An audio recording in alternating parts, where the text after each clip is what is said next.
नमस्कार. काही गोष्टी माहितीये काळाच्या पलीकडे जाऊन आपल्याला प्रकाश देत राहतात. आज आपण अशाच एका ज्ञानप्रकाशाची म्हणजे जून 1960च्या अखंड ज्योती मासिकाची पानं उलगडणार आहोत. हे बघा, हे फक्त एक मासिक नाहीये, तर हे आहे आध्यात्मिक साधनेसाठीचा एक मार्गदर्शक दीपस्तंभ. आणि या ज्ञानयज्ञाचे प्रणेते कोण आहेत? तर युगऋषी पंडित श्रीराम शर्मा आचार्यजी. त्यांच्या लेखणीतून उतरलेला प्रत्येक शब्द, प्रत्येक अक्षर हे जणू काही विचार क्रांतीची एक मशाल आहे. हो, अशी मशाल जिने लाखो लोकांच्या आयुष्यातला अंधार दूर केला आहे. ठीक आहे, तर आजच्या या प्रवासात आपण काय काय पाहणार आहोत? सगळ्यात आधी अखंड ज्योती, एक कालातीत प्रकाश. मग पाहूया जागृतीचं आवाहन, भक्तीचा मार्ग. त्यानंतर दैनंदिन जीवनासाठीचं ज्ञान, ईश्वरी प्रेमाचं सार आणि शेवटी एक मार्गदर्शक संदेश. चला तर मग सुरू करूया आपला हा वैचारिक प्रवास. ओके, तर कुठल्याही आध्यात्मिक प्रवासाची सुरुवात होते एका हाकेने, एका आवाहनाने, बरोबर? हा अंक आपल्याला बरोबर त्याच पहिल्या आणि सगळ्यात महत्वाच्या पायरीवर घेऊन जातो. आणि ती पायरी आहे आंतरिक जागृतीच्या आवाहनाची. आपण असं ऐकतो की अध्यात्म म्हणतं की आपण सगळेच जण एका गाढ मायावी झोपेत आहोत.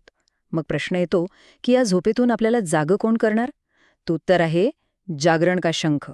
म्हणजे जसं रणांगणावर शंखनाद ऐकून सैनिकांमध्ये एक वेगळीच वीरश्री संचारतेला, अगदी तसंच हा ज्ञानाचा शंखनाद आपल्या आत्म्याला जागं होण्यासाठी, स्वतःला ओळखण्यासाठी एक जबरदस्त प्रेरणा देतो. बरं, जाग तर आली, पण मग पुढे काय? इथे आचार्यजी आपल्याला दोन खूप महत्वाचे आधारस्तंभ देतात. पहिला म्हणजे हृदयात नवा उत्साह भरा, कारण उत्साहाशिवाय कुठलंच मोठं काम शक्य नाही. आणि त्याच श्वासात ते दुसरं सांगतात, कृपया घाबरू नका. म्हणजे बघा, आयुष्यात कितीही मोठं वादळ येऊ देत, मनाची शांती ढळू देऊ नका.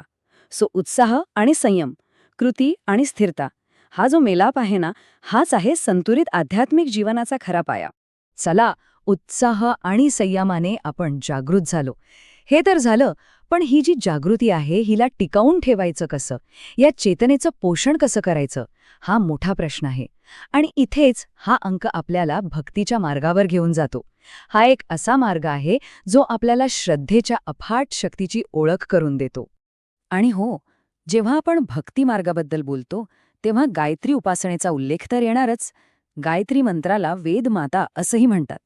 पण कधी विचार केलाय की या मंत्रामध्ये नक्की अशा कोणत्या शक्ती आहेत? हाच तो महत्वाचा प्रश्न आहे जो हा अंक विचारतो. आणि फक्त विचारत नाही, तर त्याची उकलही करतो. तर ह्या प्रश्नाचं उत्तर दडलंय गायत्रीच्या 3 महाशक्तींमध्ये. पहिली शक्ती आहे स्थापना, म्हणजे जी आपल्या आध्यात्मिक जीवनाचा पाया रचते, आपल्याला एक स्थिरता देते. दुसरी शक्ती आहे पोषण, म्हणजे पाया तर रचला, पण त्यावर उभारलेल्या साधनेला वाढवणं, तिचं रक्षण करणं. आणि तिसरी जी सगळ्यात महत्वाची आहे ती म्हणजे परिवर्तन. ही शक्ती आपल्या सामान्य चेतनेला एका उच्च दिव्य स्तरावर नेते. सोप्या भाषेत सांगायचं तर निर्मिती, पालन आणि रूपांतर या तिन्ही शक्ती गायत्री साधनेत सामावलेल्या आहेत.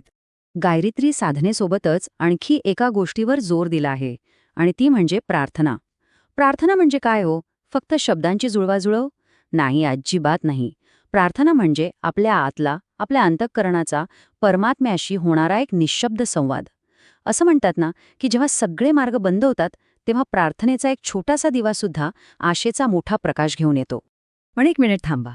अध्यात्म म्हणजे फक्त पूजा, प्रार्थना आणि मंत्रजापच आहे का? की ते आपल्या रोजच्या दैनंदिन जीवनाचा भाग बनू शकतं? हा अंक आपल्याला बरोबर ह्याच प्रश्नाच्या उत्तराकडे घेऊन जातो. जिथे अध्यात्म हे फक्त विचारांपुरतं मर्यादित राहत नाही, तर ते थेट आपल्या आचरणात उतरतं. यालाच एक खूप सुंदर नाव दिलंय, व्यावहारिक आध्यात्मिकता. आता याचा अर्थ काय? सोपं आहे. आपल्या आत असलेली श्रद्धा आणि बाहेरचं आपलं वागणं यांत एकरूपता आणणं. म्हणजे आपलं काम, आपलं बोलणं, आपले निर्णय या सगळ्यांमध्ये जर आपली आध्यात्मिक मूल्य दिसू लागली ना, तर समजून जा की आपण अध्यात्म फक्त मानत नाही, तर ते जगत आहोत. आणि खरं सांगायचं तर ही एक कला आहे जी आपल्याला जास्त अर्थपूर्ण आयुष्य जगायला शिकवते. आणि हे किती भारी आहे बघा. एकाच ठिकाणी आपल्याला कार्यक्षमतेचा गुण आणि त्याचे फायदे यासारख्या एकदम प्रॅक्टिकल, आधुनिक वाटणाऱ्या विषयावर मार्गदर्शन मिळतं, आणि त्याचवेळी महाभारतातील माननीय शिकवणसुद्धा आठवून दिली जाते. याचा अर्थ काय? याचा अर्थ अगदी स्पष्ट आहे. खरं अध्यात्म आजच्या काळातल्या कौशल्यांना नाकारत नाही, उलट प्राचीन ज्ञानाच्या प्रकाशात त्यांना अजून तेजस्वी बनवतं. ओके, जागृती झाली, भक्तीचा मार्ग मिळाला, व्यावहारिक आचरणही सुरू झालं. या सगळ्या पायऱ्या चढून झाल्यावर आपण पोहोचतो कुठे?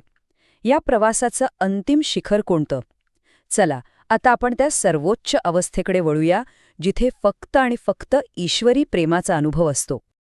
इथे ना दोन खूप सुंदर कल्पना एकत्र येतात. एका बाजूला आहे गुरूंप्रती आदर, जो आपण गुरुपौर्णिमेला व्यक्त करतो. हा एक वैयक्तिक, एक समर्पित नाता आहे.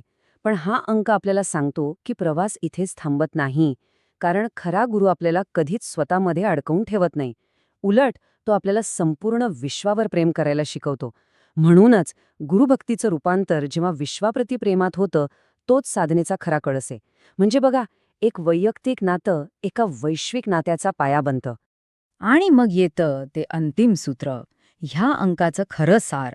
विश्वप्रेम हीच ईश्वरप्रेम आहे. देव कुठे मंदिरात किंवा मूर्तीत शोधायचा? तो तर या संपूर्ण सृष्टीमध्ये आहे. त्यामुळे जर देवावर प्रेम करायचं असेल तर सरळ त्याच्या निर्मितीवर, म्हणजे या संपूर्ण जगावर प्रेम करा. जेव्हा आपलं प्रेम मी आणि माझं या छोट्याशा वर्तुळातून बाहेर पडून वैश्विक होतं ना, तेव्हाच खऱ्या अर्थाने ईश्वर भेटतो. अगदी तसंच जसा पाण्याचा एक थेंब समुद्रात विलीन झाल्यावर समुद्रच बनून जातो. तर हा होता जून 1960च्या अखंड ज्योतीमधून केलेला एक छोटासा पण खूप महत्वाचा वैचारिक प्रवास. आता या प्रवासात आपल्याला जी काही मौल्यवान रत्न सापडली आहेत ती एकदा एकत्र पाहूया, म्हणजे हा मार्गदर्शक संदेश आपल्या मनात कायमचा कोरला जाईल. या अंकाचा जो मार्गदर्शक संदेश आहे तो आपल्याला 4 महत्वाच्या पायऱ्या दाखवतो. पहिली, धैर्य आणि उत्साहाने आपल्या आत्म्याला जागृत करा. दुसरी, भक्ती आणि प्रार्थनेने त्या आत्म्याचं पोषण करा.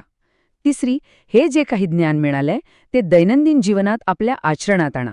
आणि चौथी, अंतिम पायरी, हे ओळखून घ्या की विश्वावरचं प्रेम हेच देवावरचं प्रेम आहे. जागृती, पोषण, आचरण आणि अनुभूती हाच तो संपूर्ण मार्ग आहे. या गोष्टीला 60 वर्षांपेक्षा जास्त काळ लुटून गेलाय, पण हे शब्द आजही तितकेच ताजे आणि तितकेच महत्वाचे वाटतात, नाही का? आता प्रश्न फक्त एकच उरतो. आजच्या या धावपळीच्या तणावग्रस्त आयुष्यात हे कालातीत ज्ञान आपल्या प्रत्येकाच्या जीवनाचा मार्ग उजळणारी अखंड ज्योत कसं बनू शकतं? यावर विचार करणं खरंच खूप गरजेचं आहे.